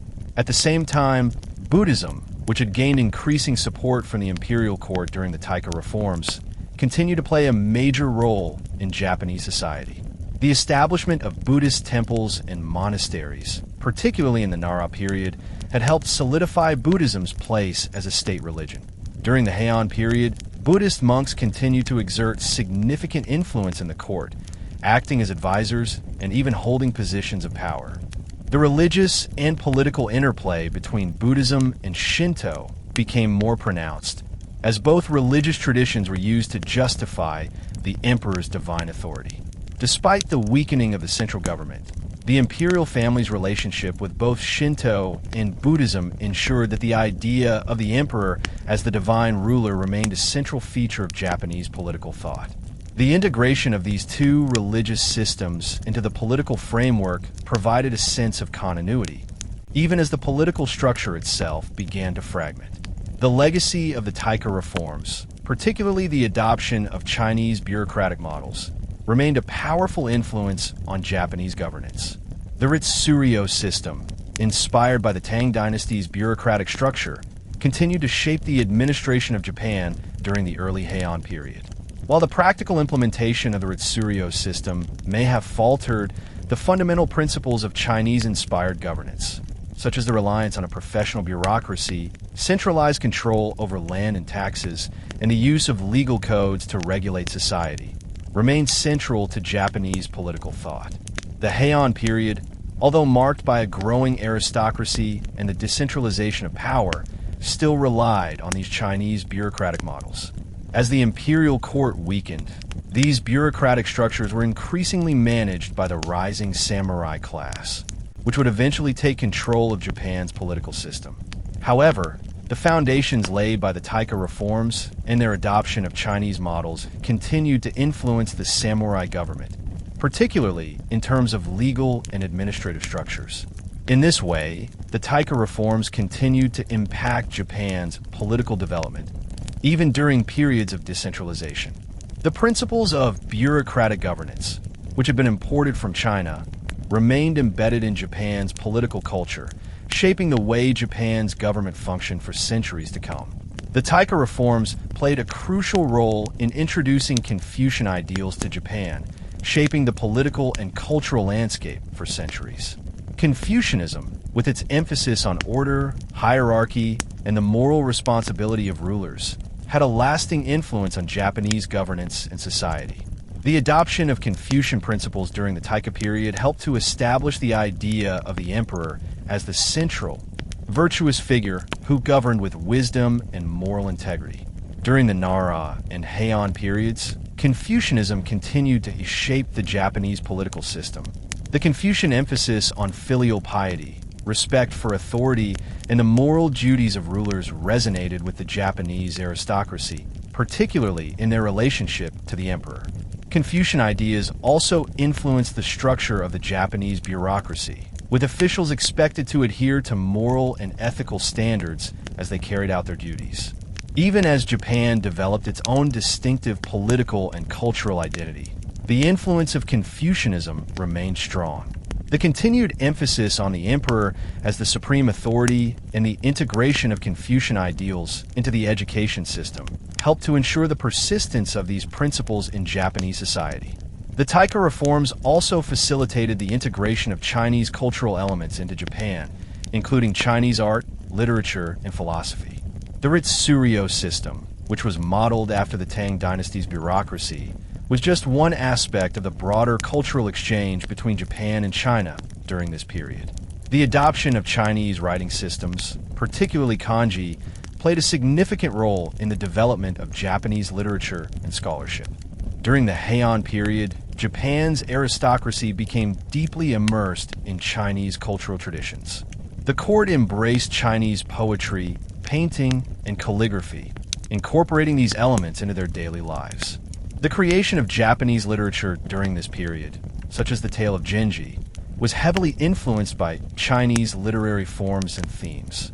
Although Japan adapted these elements to create its own distinctive style, the influence of China remained pervasive in Japanese culture. The Taika Reforms, by introducing Chinese bureaucratic and cultural models, helped to lay the foundation for Japan's rich literary, artistic, and philosophical traditions. The integration of these influences marked a turning point in Japanese history as Japan began to develop its own unique cultural identity while continuing to look to China for inspiration. The legacy of the Taika Reforms can be seen in the enduring elements of Japanese governance, culture, and philosophy. While the immediate political objectives of the reforms were not fully realized during the Nara and Heian periods, the reforms laid the foundation for Japan's centralized government, its legal and bureaucratic systems, and its cultural and philosophical development. The Taika Reforms also helped shape Japan's relationship with China, fostering a cultural exchange that continued throughout Japan's history. The integration of Chinese bureaucratic models and Confucian principles into Japanese society helped to establish a lasting political and cultural framework that would influence Japan for centuries. Even as Japan's political system evolved and changed, the core principles of the Taika Reforms remained embedded in the country's governance, culture, and identity. In conclusion, the Taika Reforms were a transformative moment in Japanese history. Despite facing challenges and limitations, their influence can be seen in the political, cultural, and philosophical development of Japan. The legacy of these reforms continues to shape Japan's identity today, demonstrating their lasting impact on the nation's history. As Japan moved deeper into the Heian period, the centralized government that had been the ideal of the Taika Reforms increasingly began to erode. Despite the reforms' early successes, the imperial court, weakened by internal factionalism and the growing power of regional elites, faced mounting challenges in maintaining control over the provinces. The Fujiwara clan's dominance over the imperial family was a crucial factor in the decline of centralization, as they began to monopolize political power through strategic marriages to the imperial line. The emperor, who was once intended to be the central figure in both governance and religious legitimacy, became more of a ceremonial ruler, with real political power increasingly residing in the hands of the Fujiwara and other aristocratic families. By the late 9th and early 10th centuries, regional military families, known as samurai, began to emerge as powerful forces in their own right. The growth of samurai influence marked the beginning of the decline of the centralized bureaucratic system set in motion by the Taika Reforms. These warrior families started to control large estates in the provinces and offered military protection to local villagers in exchange for loyalty and service. Over time, the samurai, originally a class of military retainers, began to consolidate their power, creating a new feudal structure in Japan. The shift from a centralized, bureaucratic state to a feudal system was not abrupt, but it was facilitated by the weakening of imperial power and the rise of regional military power. As the aristocracy and military families gained more control, the emperor's influence over governance diminished, and the imperial system began to resemble the feudal systems that were emerging in Europe during the same period. The decentralization that began during the late Heian period laid the groundwork for the formation of the shogunate, which would dominate Japan's political landscape for the next several centuries. With the decline of the central government's authority, the power vacuum created by the weakening imperial court was filled by the emerging samurai class. Originally, the samurai were warriors who served regional lords, known as daimyos, and provided military protection in exchange for land and other rewards. Over time, however, the samurai began to gain more autonomy, and their military power allowed them to carve out their own estates, independent from the imperial court. This shift represented a key turning point in Japanese history, as it marked the beginning of the samurai's transformation from retainers of aristocrats to the dominant military and political class in Japan. The rise of the samurai in the late Heian period and early Kamakura period, 1185 to 1333, fundamentally changed the social order of Japan. As samurai gained power, a new social hierarchy emerged, in which the warrior class was placed at the top. Below them were the farmers, who were responsible for producing the food that supported the samurai in their armies, followed by artisans and merchants. This feudal system, with a clear hierarchy based on land ownership and military service, was a significant departure from the more centralized bureaucratic system established by the Taika Reforms. The samurai's rise also introduced new cultural values into Japanese society. As the samurai class consolidated power, they adhered to a code of ethics known as Bushido, or the way of the warrior, which emphasized loyalty, honor, and martial prowess. This code not only governed their conduct in battle, but also influenced their personal lives and relationships. The development of Bushido became integral to the identity of the samurai and contributed to the development of a warrior culture that would endure throughout Japan's feudal era. The transition to feudalism in Japan had a profound impact on the country's political and cultural development. While the Taika Reforms had sought to create a strong, centralized state under the emperor, the rise of the samurai and the shift to a feudal system resulted in a more fragmented political structure. This decentralization of power made it more difficult for the imperial court to assert authority over the provinces, and regional daimyos began to rule over their own territories with little interference from the emperor. Culturally, feudalism brought a shift in values. The samurai, who held the power in this new system, became the dominant force in Japanese society. The ideals of Bushido permeated Japanese culture, influencing not only the warrior class, but also the broader population.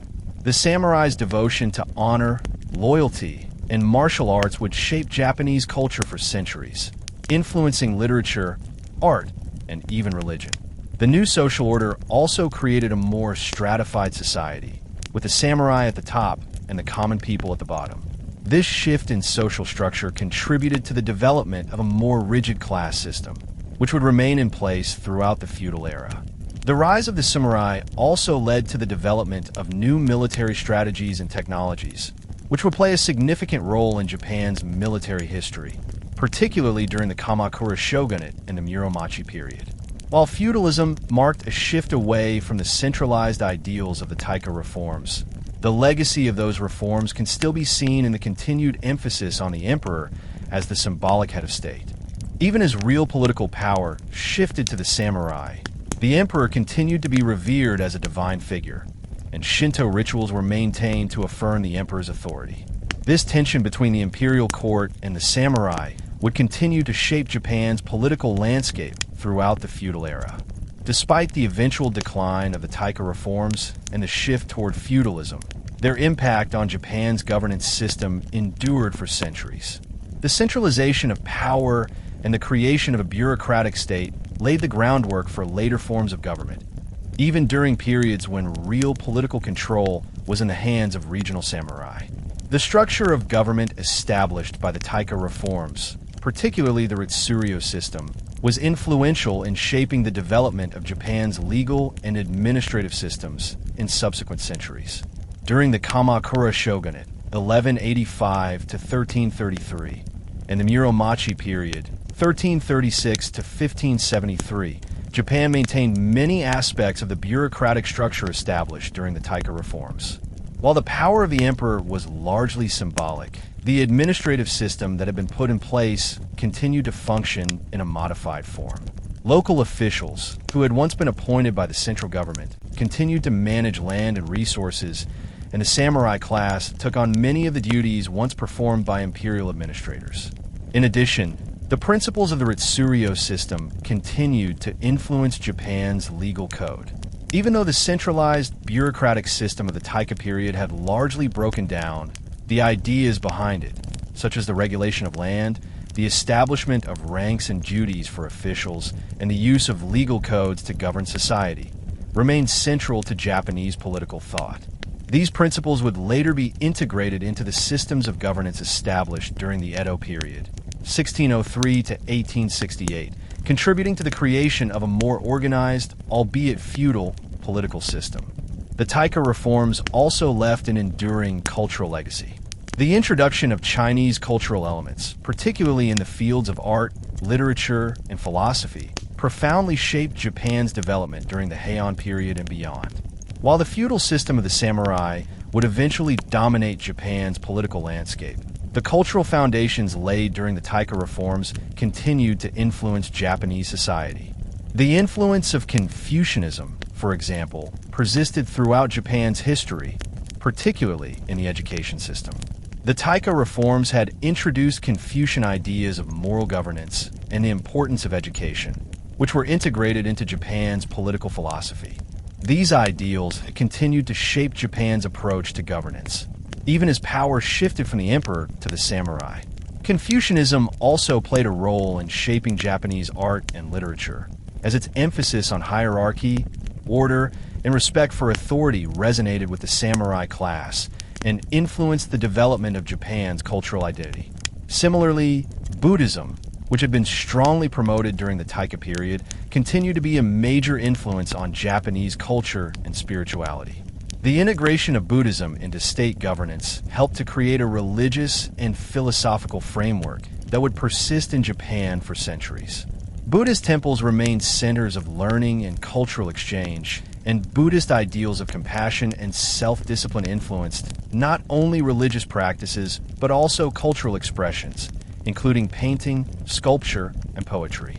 While the Taika Reforms ultimately gave way to a feudal system dominated by the samurai, the emperor's role remained symbolic and spiritual. The emperor was seen as the divine ruler, descended from the sun goddess Amaterasu, and this divine status was integral to Japan's national identity. Even as political power shifted to military leaders, the emperor's spiritual authority was never questioned. The Taika Reforms, by emphasizing the emperor's central role, helped to establish a cultural and religious foundation that continued to shape Japan's national identity throughout its history. The emperor remained a unifying figure, and Shinto rituals continued to affirm the emperor's divine lineage. While the samurai held the reins of political power, the emperor's symbolic role remained an essential part of Japan's cultural and spiritual life. In conclusion, the Taika Reforms were a transformative moment in Japanese history, laying the groundwork for the country's political, cultural, and religious development. While their immediate goals of centralization and bureaucratic governance were not fully realized, the reforms had a profound and lasting impact on Japanese society. The legacy of the Taika Reforms can be seen in the enduring structure of Japan's governance, its cultural identity, and the role of the emperor as both a political and spiritual symbol. Their influence continues to be felt even today, making them a critical chapter in Japan's long and complex history.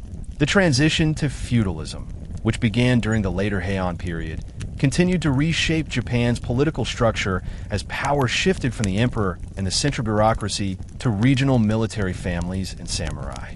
The Taika Reforms had aimed to create a strong, centralized state that would be managed through a professional bureaucratic system. However, by the 12th century, the political landscape had fragmented, with local military leaders assuming greater power in response to the weakening authority of the imperial court. The weakening of the imperial authority was not solely due to internal factionalism within the court, but also due to external pressures, such as the increasing power of regional warrior clans like the Taira and Minamoto. These two clans, in particular, would later become central to the events that led to the creation of the Kamakura Shogunate in 1192, signaling the end of direct imperial rule over Japan for centuries.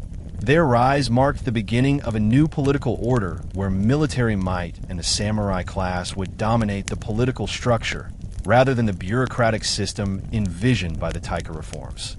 At the heart of this transition was the rise of the Minamoto clan following the Genpei War, 1180 to 1185, which was fought against the Taira clan. The war, a series of military conflicts between these two powerful clans, culminated in the victory of the Minamoto. This victory led to the establishment of the Kamakura Shogunate, Japan's first military government, under the leadership of Minamoto no Yoritomo.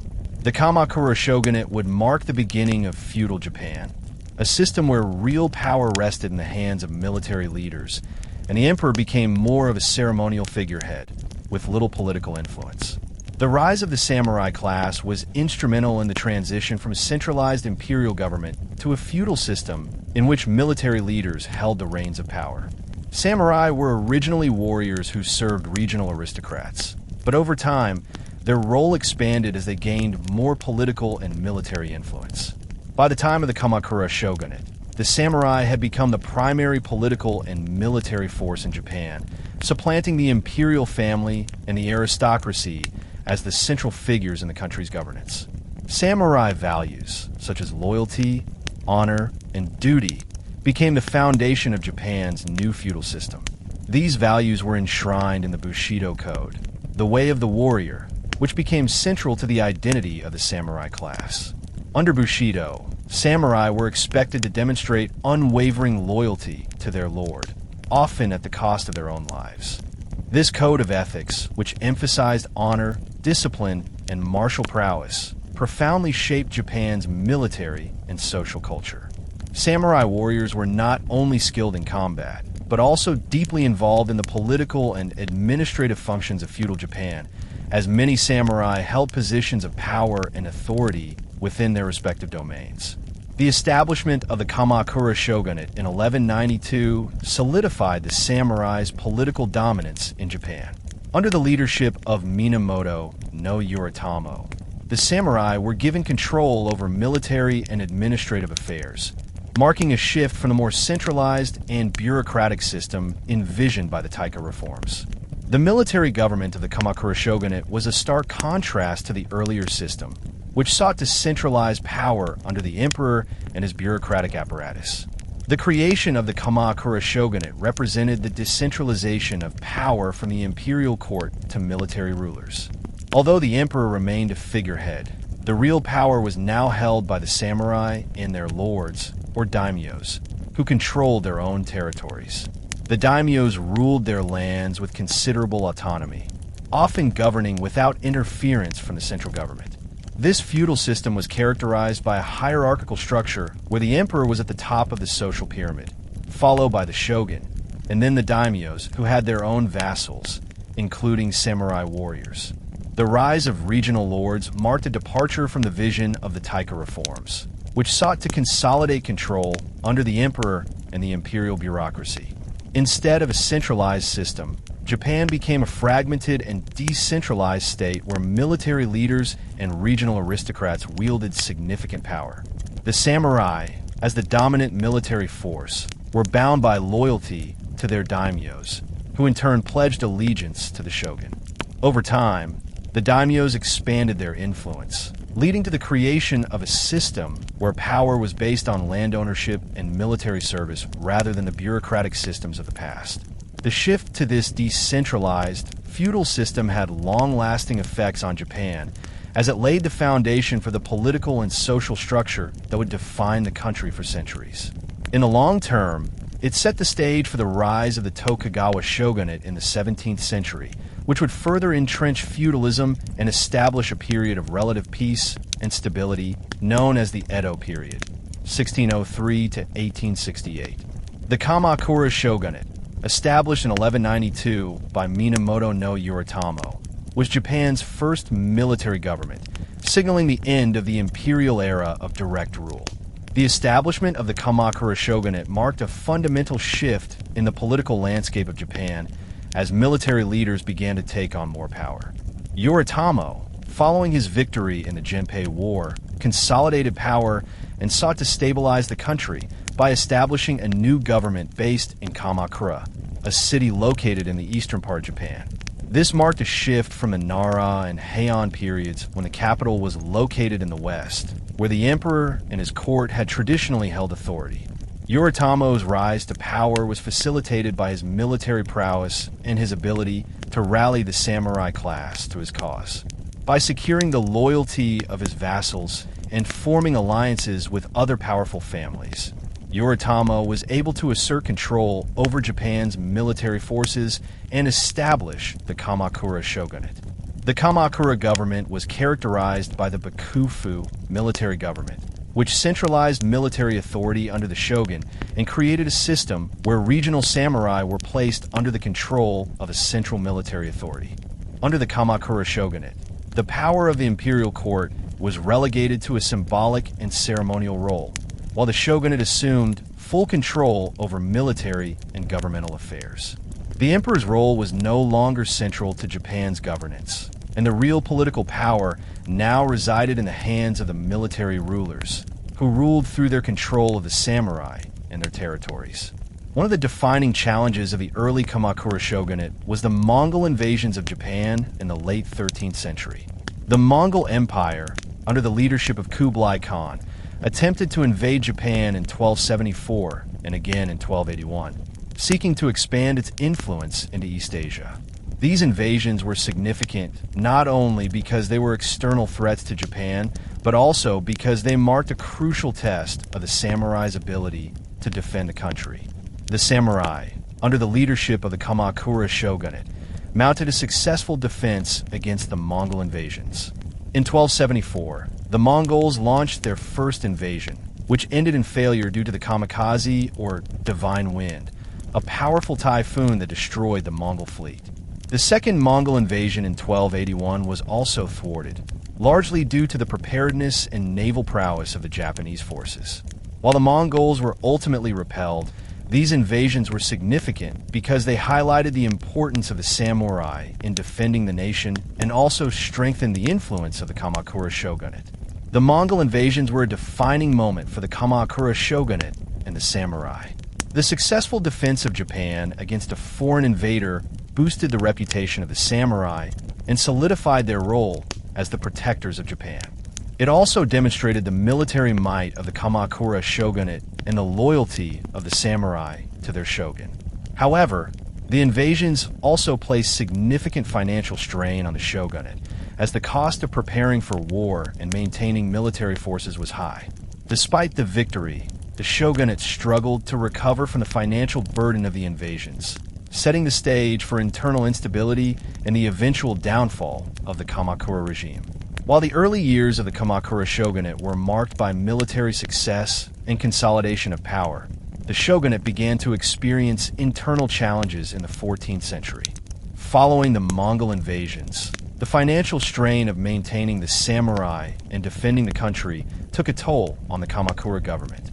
The shogunate's reliance on its samurai vassals, who were owed land and support in exchange for military service, became a source of tension as the samurai became increasingly dissatisfied with the lack of compensation and rewards. Internally, the Kamakura Shogunate faced power struggles and factionalism among the samurai, leading to political instability. By the early 14th century, the shogunate had begun to weaken, and the imperial court sought to regain control. This culminated in the Genko War, 1331 to 1333, in which the imperial forces, led by Emperor Go-Daigo, launched an uprising against the shogunate.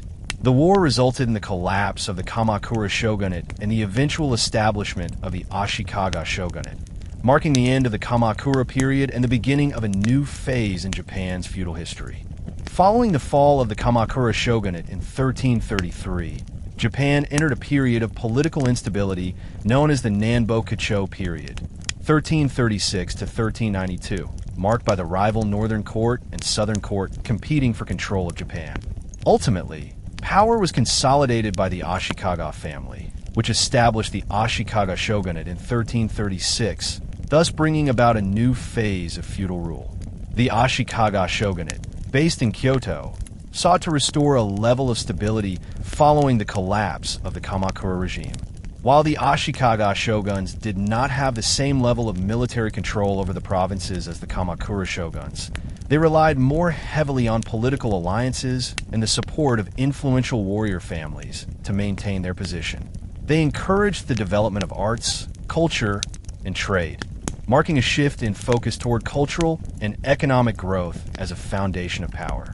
This period, known as the Muromachi period, saw the flourishing of Japanese culture, including the development of Zen Buddhism, tea ceremonies, and ink painting. However, the Ashikaga shogunate faced internal challenges and power struggles, and it was ultimately weakened by the Unin War, 1467 to 1477, which led to the fragmentation of Japan into warring factions and the rise of the Sengoku period, 1467 to 1603. Despite this, the legacy of the Kamakura shogunate, including the samurai's role in governance and the military traditions developed during this time, continued to shape Japan's feudal system well into the early modern era. The Kamakura shogunate, despite its eventual decline, left a significant cultural legacy in Japan. The period saw the widespread adoption of Zen Buddhism, which became an important part of Japanese culture and society. Zen's emphasis on meditation and simplicity had a profound influence on Japanese art, particularly in the fields of gardening, tea ceremonies, and ink painting. The Kamakura period also witnessed the development of military-focused literature, such as the tale of the Haika, which depicted the rise and fall of the Taira clan during the Genpei War. The samurai culture that emerged during the Kamakura shogunate also had a lasting impact on Japan's society. The Bushido Code, with its emphasis on loyalty, honor, and martial prowess, became a defining feature of Japanese warrior culture. The samurai's influence extended beyond the battlefield, as they became the backbone of Japan's feudal economy and political structure. While the Kamakura shogunate eventually gave way to the Ashikaga shogunate, its cultural and military contributions continued to shape Japanese society. The zenith of samurai power and the warrior ethos, initiated during the Kamakura era, remained central to Japan's identity for centuries, leaving a cultural imprint that still resonates in modern Japan. Despite the fall of the Kamakura shogunate, its political legacy endured for centuries. The Kamakura period established many of the institutional structures that would continue throughout Japan's feudal era. The Bakufu system of military government, wherein the real power resided with military leaders like the shogun, became the model for future governments, including the Ashikaga shogunate and later the Tokugawa shogunate. The Kamakura shogunate's emphasis on military loyalty and feudal relationships continued to shape the political structure of Japan well into the Edo period, 1603 to 1868. The political structures and social hierarchies established during the Kamakura period helped form the foundation for the highly structured, hierarchical society of feudal Japan, which persisted until the Meiji Restoration in the late 19th century. The Sengoku period, 1467 to 1603, also known as the Warring States period, marked one of the most tumultuous and transformative eras in Japanese history. It was characterized by constant military conflict, political fragmentation, and social upheaval as regional warlords, or daimyos, battled for control of Japan.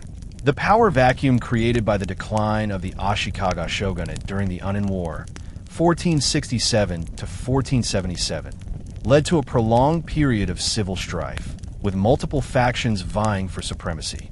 The Sengoku period is often considered a continuation of the feudal fragmentation that began in the late Heian period.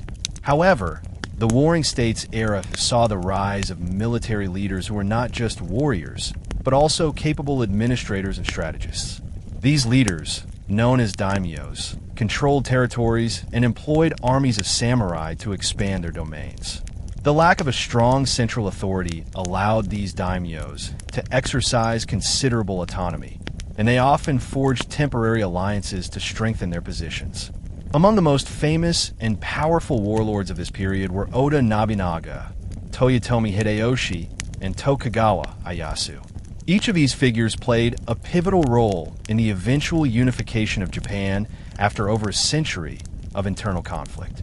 Despite the chaos, the Sengoku period also witnessed significant cultural and technological developments, as the constant warfare spurred innovations in military tactics, weaponry, and governance.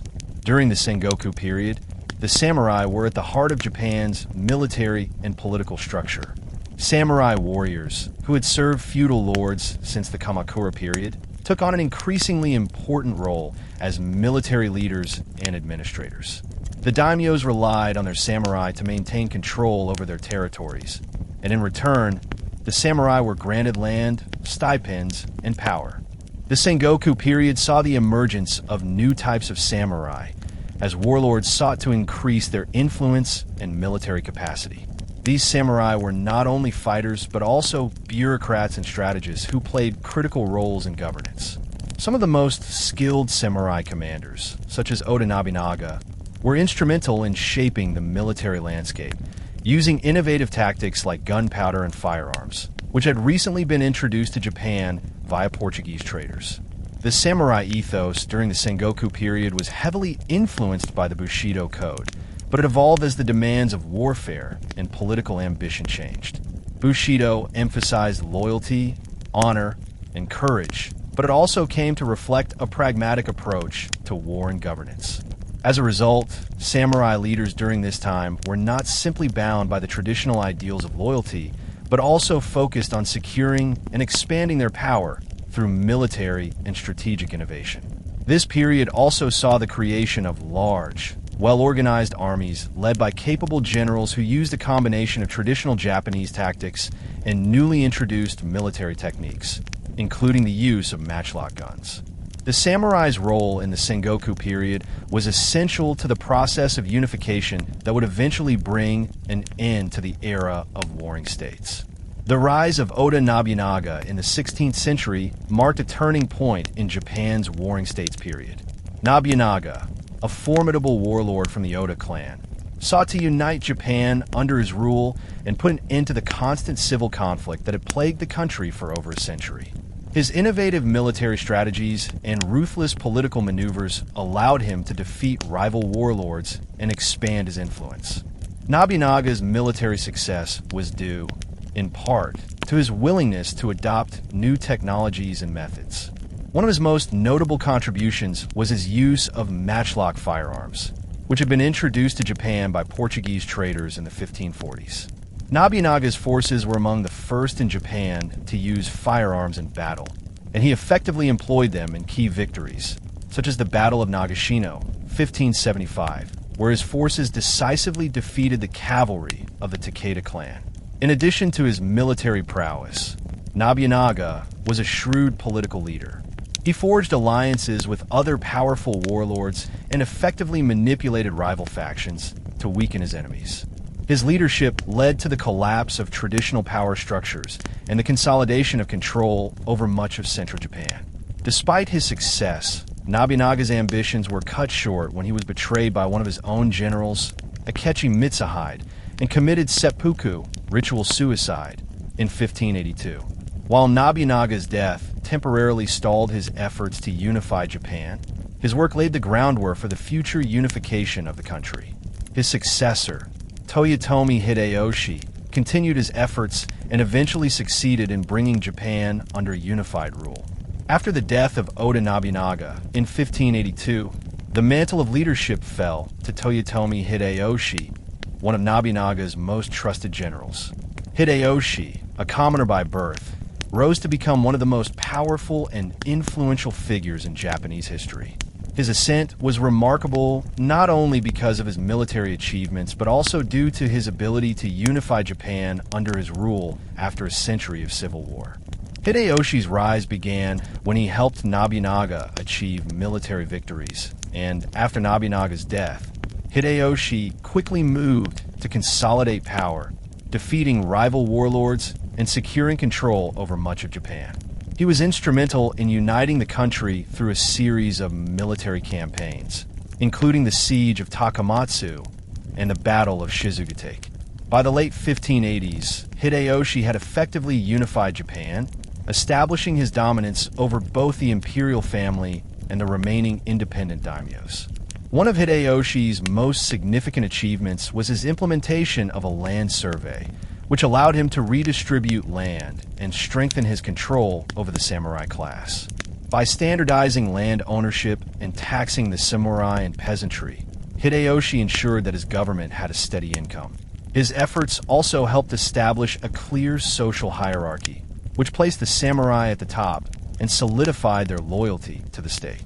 Despite his humble origins, Hideyoshi's rule was marked by his ambitious attempts to create a stable, unified Japan.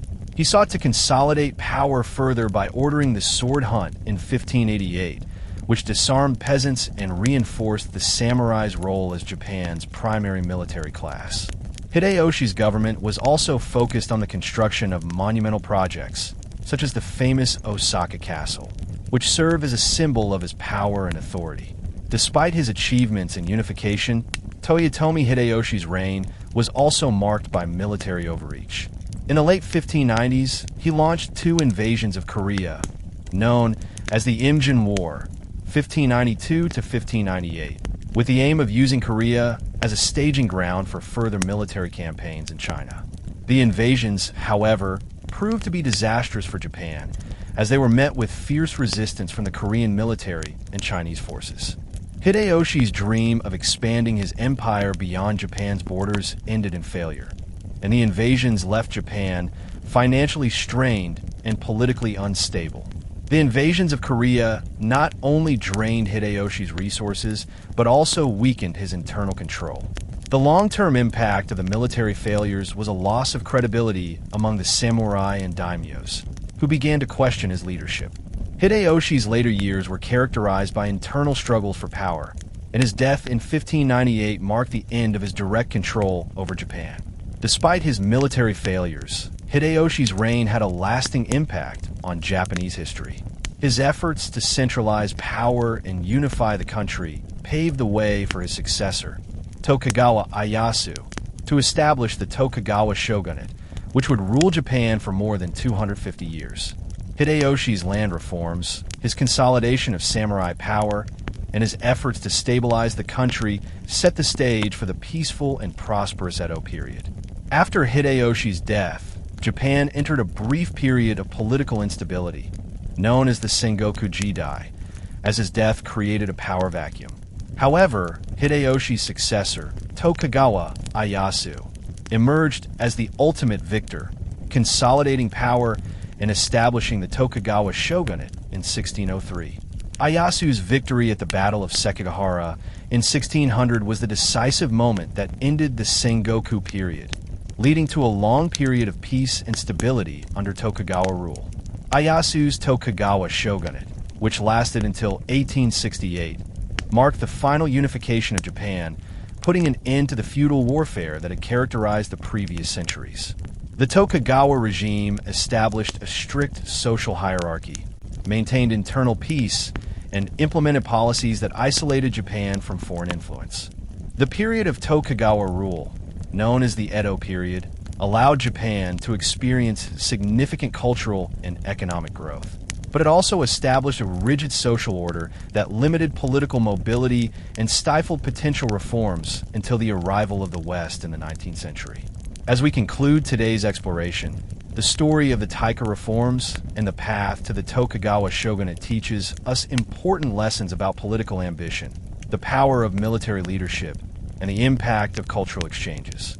Moral of the story: sometimes the road to unification and stability is filled with struggles, resistance, and setbacks. But in the end, it is through resilience, strategic alliances, and the rise of strong leaders that societies can overcome fragmentation and achieve lasting change. Thank you for tuning in today. If you found this history as fascinating as I did, don't forget to subscribe and turn on notifications so you don't miss out on any future journeys through time.